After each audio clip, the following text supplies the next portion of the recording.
Bonjour. Bon, aujourd'hui je vais vous expliquer un petit peu la différence entre le placebo et un miracle. Ça n'a rien de scientifique dans tout ce que je vais expliquer maintenant. Ce que je vous explique, c'est d'abord, on pourrait commencer par, quand j'ai fait de la médecine, j'ai appris beaucoup de choses, j'ai appris surtout comment faire un diagnostic. Ce qui m'embêtait, c'est que quand on disait, voilà, vous allez diagnostiquer, on diagnostique à 100%, on est sûr de ça, je disais, ma question était, comment on peut guérir? Comment on peut guérir? D'accord, j'ai fait le diagnostic, mais comment je peux guérir la personne? C'est ça qui importe pour moi. Au début du XXe siècle, la majorité des médecins ne cherchaient qu'à guérir. Le diagnostic, on le fait de toutes les façons, de façon clinique, même sans tous les examens, on arrive à faire un diagnostic. Mais l'important, c'est de guérir. Et les gens faisaient de la recherche, chaque médecin, chaque petit généraliste, chaque personne qui était dans le domaine de la médecine, Pasteur c'était un pharmacien, je crois, chacun cherchait un moyen de guérir. Aujourd'hui, la guérison est donnée à des laboratoires. Ça coûte tellement cher de dire qu'un médicament a une totale innocuité, qui ne peut pas faire de mal, que plus personne n'ose s'y mettre. Or, on veut guérir. Alors, je me suis mis dans l'homéopathie, dans l'acupuncture, j'avais des très très bons résultats. Et puis, j'ai découvert cette idée de placebo. Des gens pouvaient guérir simplement parce que j'avais une joie, moi en tant que médecin, et que j'avais une espèce d'enthousiasme, que cela les guérissait. C'est ce que j'ai remarqué. C'est que c'était moi qui guérissais le patient, et non pas l'acte que je faisais. On appelle ça placebo. Ça, c'est scientifique, ce qu'on appelle placebo. Lorsqu'on passe à cette notion de miracle, c'est pour ça que j'ai écrit un livre sur le miracle, on va plus loin que le scientifique, on va vers quelque chose qui n'est pas logique, scientifiquement. Vous savez que si un médicament ne fait que 5% de plus de résultats que le placebo, on considère que c'est un médicament actif. C'est totalement injuste.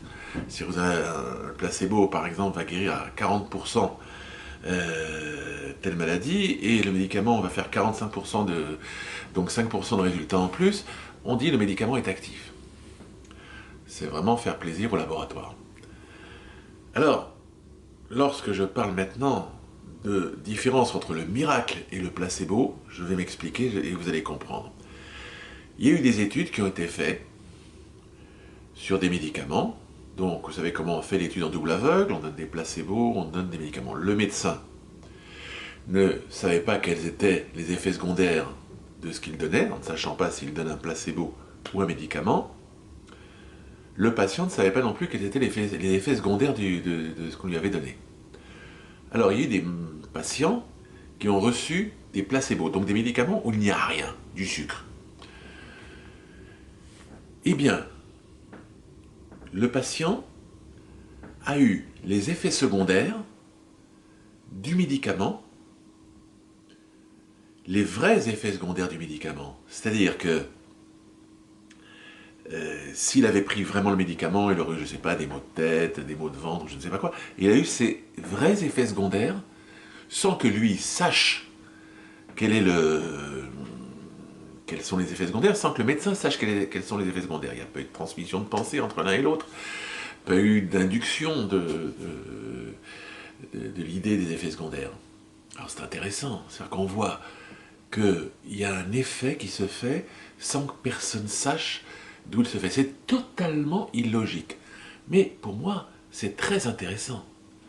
On voit qu'il y a quelque chose qui est là et qui est de l'ordre d'un effet thérapeutique ou d'un effet, il y a trop jeune, un effet qui est ce qu'on appelle effet secondaire, qui n'est pas connu mais qui est quand même agissant quoi qu'il arrive. Je sais, c'est totalement illogique, totalement stupide, on ne peut pas le comprendre a priori, mais c'est intéressant. Donc j'ai écrit un livre sur les miracles dans lequel je raconte une histoire d'une femme qui est une aubergiste, et on lui a dit qu'il y avait une eau thermale quelque part, elle connaît l'endroit, qui peut guérir de ses rhumatismes, qui peut la guérir de ses rhumatismes. Elle voit, comme elle voit beaucoup de gens passer dans son auberge, un jour il y a un voyageur de commerce qui passe par là, Il lui dit qu'il va aller là-bas en Allemagne, là où il y a l'eau thermale.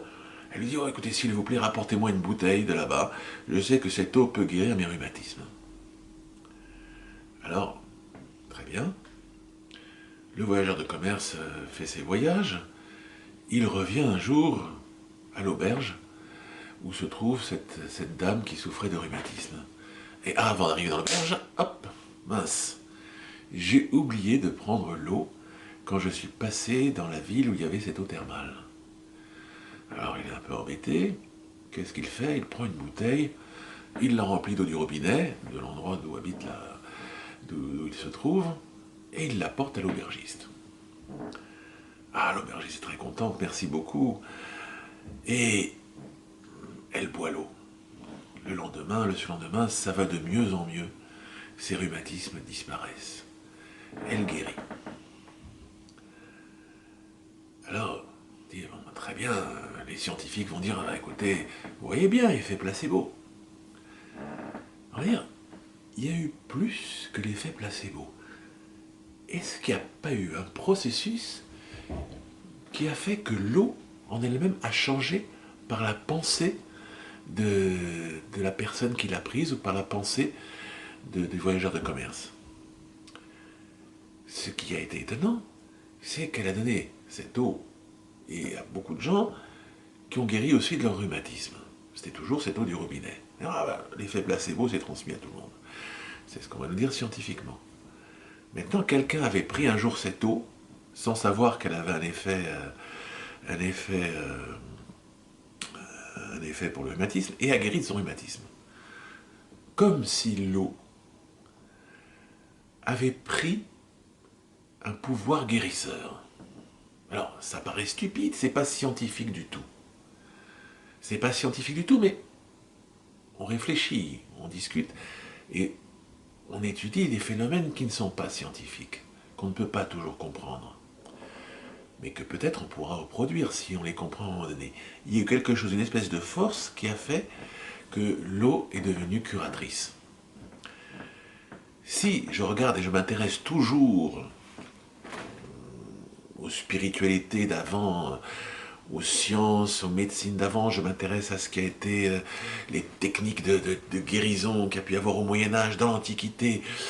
Même la sorcellerie peut avoir un intérêt. Vous savez, je ne sais plus où j'avais fait l'autre fois un texte sur les démons du Moyen-Âge. Et quand vous apercevez que dans les livres du Moyen-Âge qui parlent des démons, il vous dit que ce sont des êtres tout petits, qui peuvent se glisser sous les ongles, qui vivent bien dans l'humidité et la chaleur. Vous apercevez qu'ils ne parlent pas de ce que nous on pense être les démons, comme quand on voit un film d'horreur, mais ils parlent des microbes, ils parlent des virus.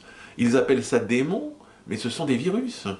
Il y a même un nom de démon dans l'Antiquité qui s'appelait, c'était les Sheda, et on parle d'un démon femelle qui serait c'est le Shida, le Sida, je trouve ça amusant.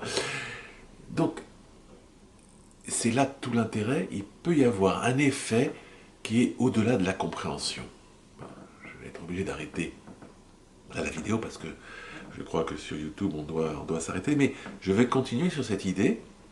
C'est quelque chose qui a priori n'est pas scientifique, mais est fonctionnel. Et on pourrait travailler là-dessus. Il y a donc j'ai des vidéos qui sont totalement scientifiques, d'autres qui ne sont pas du tout scientifiques. Celle-là ne l'est pas.